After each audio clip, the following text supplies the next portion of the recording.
God certainly has a word for us on tonight. You will find us in the book of Exodus, chapter 14. Exodus chapter 14.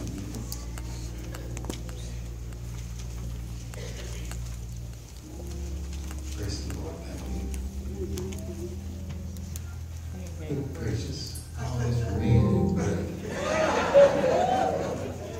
To Rosewood Chapel, we love you. Thank you. Thank you, Deacon Brandy, Deacon Baker, to our trustees, Brother Marvin, to our mothers that are here tonight. We certainly appreciate your support. To the ushers that have served to this, certainly to this very fine choir. Let's give the Lord a hand.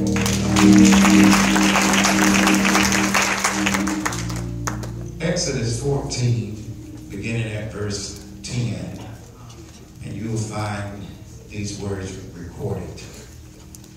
And when Pharaoh drew nigh, the children of Israel lifted up their eyes, and behold, the Egyptians marched after them, and they were so afraid. And the children of Israel cried unto the Lord, and they said unto Moses, because there were no graves in Egypt, have thou taken us away to die in the wilderness? Wherefore hast thou dealt with us to carry us forth out of Egypt? Is not this the word that we did tell thee in Egypt, saying, leave us alone, that we may serve the Egyptians? For it had been better for us to serve the Egyptians than that we should die in the wilderness. And Moses said unto the people, fear not, stand still, see the salvation of the Lord, which he will show you today. For the Egyptians whom ye have seen today, ye shall see them again no more forever. The Lord shall fight for you, and ye shall hold your peace. Somebody say that with me again. The Lord shall fight for you, and ye shall hold your peace. And the Lord said unto Moses, wherefore criest thou unto me? Speak unto the children of Israel, that they may go forward. Pray with us on tonight. Father, in the name of Jesus, we thank you for this opportunity that you have given us. And we ask now, dear Master, that thou will speak to us as we proclaim the word on tonight. Let it come with power, clarity, and authority. I ask me the words of my mouth, the meditation of my heart, let it be acceptable in thy sight. O Lord, you are my strength and my redeemer. And the church did say, amen. These preachers from Monday night all the way through have really been preaching the word of the Lord. Let's give God another hand for this. And Bishop, it got so bad last night after Bishop Dixon had preached. When I got home, I couldn't sleep. And my wife had gone to sleep, and I was laying on the bed, and I had, I don't know, maybe 10 or 12 books laying on the bed, preparation for the message. And about 2:30, and I'm still working. Come on, preachers. I'm still working. I'm trying to fine-tune this thing because the message that had been preached, and any preacher will tell you that when you preach in the tabernacle, there is this added pressure to deliver, in case you didn't know. And one of the little books that have blessed my life is In the Name of Jesus by Henry Nouwen. And he said that in leadership there are three temptations that every leader faces. And that is the temptation to be relevant, and the temptation to be spectacular, and then there's the temptation to be powerful. And he correlates that with Matthew chapter 4, where the temptation of Jesus and how the enemy told Jesus to take the stones and turn them into bread. And Jesus' reply to him was that man shall not live by bread and bread alone, but by every word that proceeded out of the mouth of God. And then the enemy takes him up to the top of the pinnacle of the temple and shows him all the glory and tells him to jump down, because God has given angels and they will bear thee up. And finally he tells him to takes him and shows him the glory and tells him, if you would just worship me, I'll give you all of these things. And every leader faces those three temptations: to be relevant, to make a name for yourself, or to be spectacular, feel like you got to do something outside of what God has assigned for you to do. And then the temptation to be powerful, to be led not by God, but to be led by the enemy. And Bishop, as I'm sitting on the bed and I've already worked on my sermon, I've already worked on it, and I've heard from God, and after having left here, I'm going home and I'm still working on the message and all these books on the bed. And then I thank God for one of my trustees that in my bedroom there's a pillow that says, leave it alone and go to bed. And I said, God, that's my message. That's my message, because I think sometimes we're always working on something. Jesus. And God is already saying it's already finished. It's already finished. It's already finished. In other words, the enemy will mess with your mind. The enemy will mess with your mind and make you think you've got to be spectacular, that you've got to be relevant, that you've got to be powerful. And God says that you really don't have to be any of that. All you have to do is operate in the name of Jesus. And I said, that's exactly what I want to preach tonight from the subject. An old problem that won't leave you alone. Will you say that with me on tonight? An old problem that won't leave you alone. Psychologically, it wears you down. And it messes with your mind when stuff you thought you were over keeps coming back to remind you that I'm still here. Is there anybody here who can be honest and will admit that there are some things in your life that won't leave you alone? You love the Lord, you believe in the Lord, but you have a problem that just won't leave you alone. And in some cases, let's be honest, in some cases, and we need to tell the truth, not only are there some things that won't leave us alone, there's some things that we won't leave alone. Amen. Because no matter how hard we preach, no matter how many services we attend, no matter how hard we pray and sing, there's some things that just won't leave you alone. For some, it is a bad memory from an awful experience, miscarriage of a child not born, a history of broken and failed relationships that keep haunting you and making you ask the question, what's wrong with me? And perhaps the death of your child, abused by your spouse, raped by your daddy, cheated on and betrayed, and someone you loved, and although you have stayed together, that memory just won't leave you alone. For some, it is a physical struggle. One month your lab work is looking good, looks like it's improving, but the next month everything breaks down and you're right back where you started. For some, it's trying to outrun the demons that you found, and you have found out that you can't outrun what's in you. You saved, but you on drugs. You saved, but you are drunk. You saved, but you gay. You saved, but you abusive. You saved, but you can't keep your legs closed. You saved, but you despise your wife. You saved, but you hate your husband.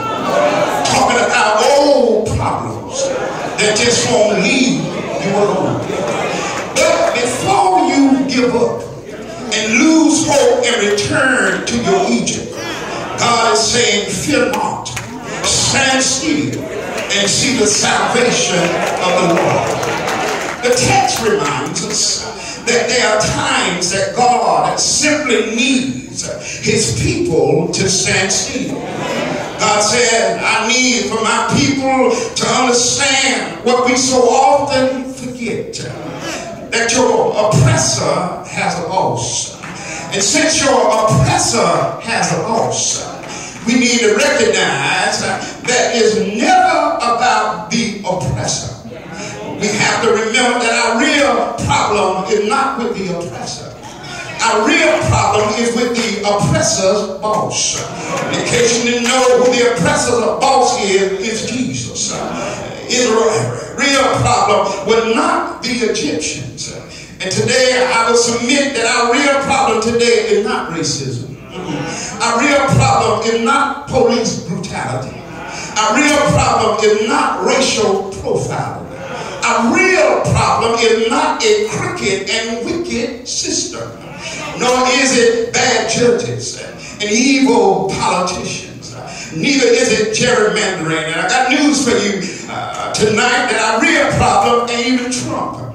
It's not cancer, it's not diabetes, it's not heart disease, it's not sickness. Our problem is not that we have, our problem is not with the problem we have. It's with our problem, with our boss problems. Because the oppressor is in the hands of God. And not only is the oppressor in the hands of God, in some cases, the oppressor is encouraged by God to give you and me both hell. Job will be a witness that sometime God himself will ask Satan the question, have you considered my servant? Our text said that God hardened the heart of Pharaoh. There are only two possible meanings of this phrase. First, it either means that God made Pharaoh do it, or either means that God allowed Pharaoh to do it. But either way, God's hand was in it. What I want to know is this: why does God why does God allow the enemy to oppress us? Amen. Tell your neighbor, it is for our development. Why does God make or allow the enemy to oppress us? It is for our development. What does God want to develop in his people? First of all, I will submit tonight that God wants to develop our trust in him. There are some things that God has orchestrated. There are some things that God has designed and aligned, made and manifested for us not to be able to handle on our own. Paul would say that God has given us a form. Amen. The form that Israel was given was not for their suffering, but it was for their success. And the thing that you have been dealing with is not for your suffering, but it is for your success. Here the Israelites once again were being pushed to trust God. And the development of trusting God is sometimes uncomfortable. The development of trusting God is sometimes painful. It is sometimes lonely. It is sometimes causes us to be in a place of isolation. Sometimes causes us to be in a place of confinement, a place of adversity. In other words, sometimes God will let your brook dry up. He will cut your hours. Yes, and sometimes you may lose your job. And it ain't always because the devil is behind it. Sometimes God is behind it. Sometimes God will allow people to break your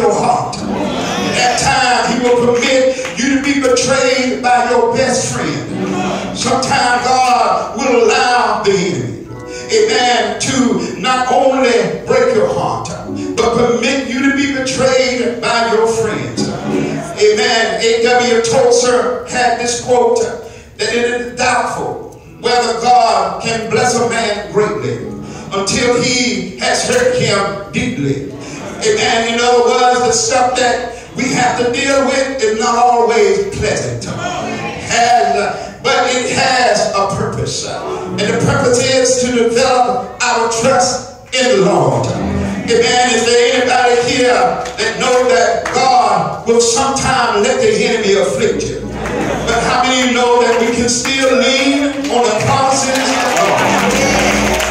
The Bible declares in Psalm 119 and 71 that it was good for me to be afflicted, for it made me pay attention to God's word. We are told in Proverbs 3, 5, and 6 to trust in the Lord with all our heart and lean not to our own understanding. Sometimes we can't make sense out of the stuff that happens in our lives. Sometimes we have hard pills to swallow. But God is pushing us to trust Him. And even in that old problem, God will use it for His glory. Is there anybody here that feels like David? When David declared in Psalm 23, 27, and 13 that I would have fainted unless I had believed that I would see the goodness of the Lord in the land of the living. He reminds us to wait on the Lord. Be of good courage. God will strengthen your heart. Wait, I say, on the Lord. Is there anybody here tonight that understand you can wait on God? God is trustworthy. God will make a way. And the reason you have learned to wait on God is because you can trust in the Lord. Do I have a witness here? Tell your neighbor, I don't care what it looks like. God will. God will. I said He will come to your rescue. Yes, God will make a way out of no way. God will open a door. God will crack a window. God will move a mountain. And I get a witness here. God is a good God. Touch your neighbor and say, neighbor, you trust God. Sometimes you can't trace God, but you can trust God. And I get a witness. Every now and then, things will get rough. Every now and then, things will get tough. Sometimes it looks like God's hand is against you. Is there anybody here tonight that have been through some storms? Is there anybody here tonight that knows that you got an old problem that won't leave you alone? But is there anybody here tonight that knows that you can pray about it? God will. He still does answer prayer. Help somebody tonight. You can't turn around.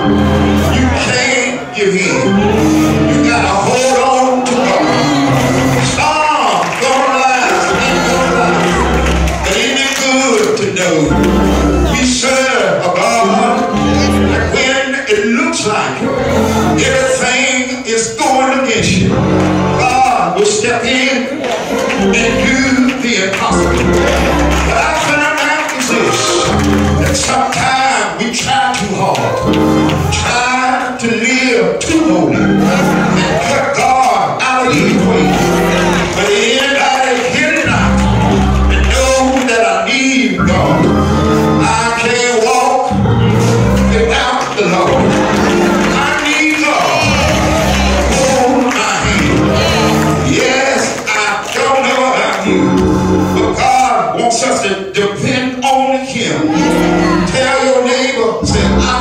God. I'm in the hand of God. I'm not going to let any of us get but so big. Can I get a witness? Because I found out this. If you get too big, you run the risk of forgetting who the vine is. Jesus said that ye are the branches and I am the vine. Just when we think we got life all figured out, God will prove you. Can I get a witness? I don't know about you, but I thank God for pruning me. Because the other option is that if he don't prune you, he will cut you down. But if he prunes you, I can make it out. Can I get a witness? Is there anybody here that have had some bitter pills to swallow, but you look back over your life and have found out this, that God's grace is sufficient? I've come to tell somebody, don't worry about the old problem that won't leave you alone, because I found out that the promises of God, yea and amen. And I get a witness. Some of y'all acting like you don't have any old problems. Some of y'all acting like you are holy, ain't never done nothing wrong. I don't know about you, but I got to fight every day, because the devil is always trying to mess with my mind. Lord have mercy. Who do you think you are? Standing in the pulpit trying to preach. Look at your record. You got a divorce on your record. You don't deserve to preach. Somebody talk to me. But I had a little talk with Jesus. And Jesus told me, hold on and hold your head up. It's going to be all right. Can I get a witness? Somebody said that in the church, that the church is the one place that has Halloween all year long. Because we keep all our things. I don't know about you, but God said, confess your faults to one another. Some of the reason we can't get healed, we got too many masks on. Can I get a witness? But is there anybody here tonight that's tired of struggling, tired of fighting, and have come to a place in your life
in our lives. Say it, say it.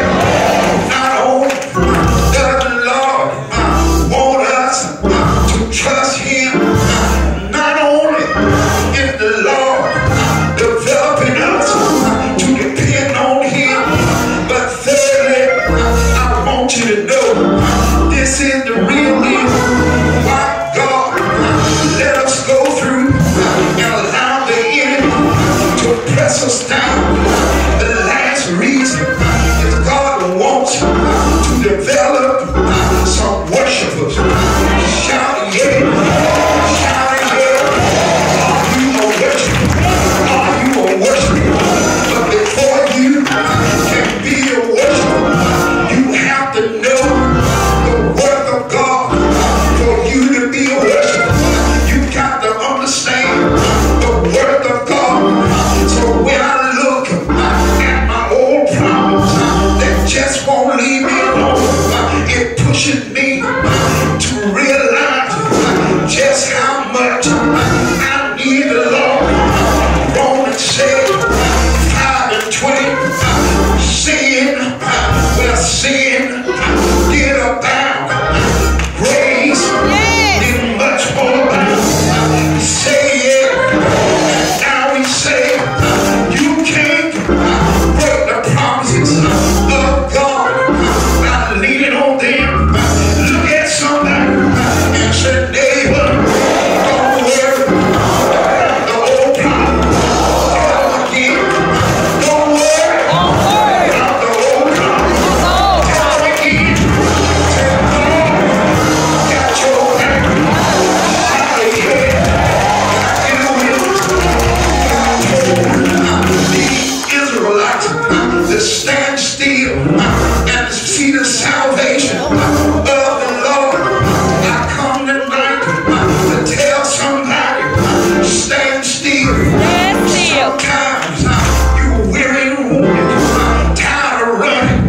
Can I get a witness? But God says there's something you don't have to do. Say it, say it, stand still and see God work it out. Touch 3 people and say, neighbor, I'm so glad you work it out.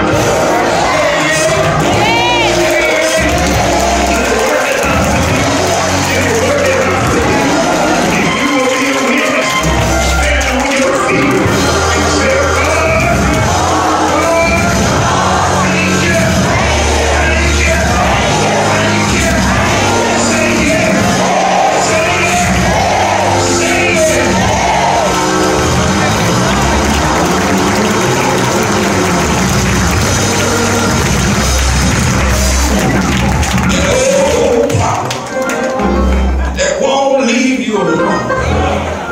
Are you leaning on the promises of God? Are you leaning? I said, are you leaning on the promises of God?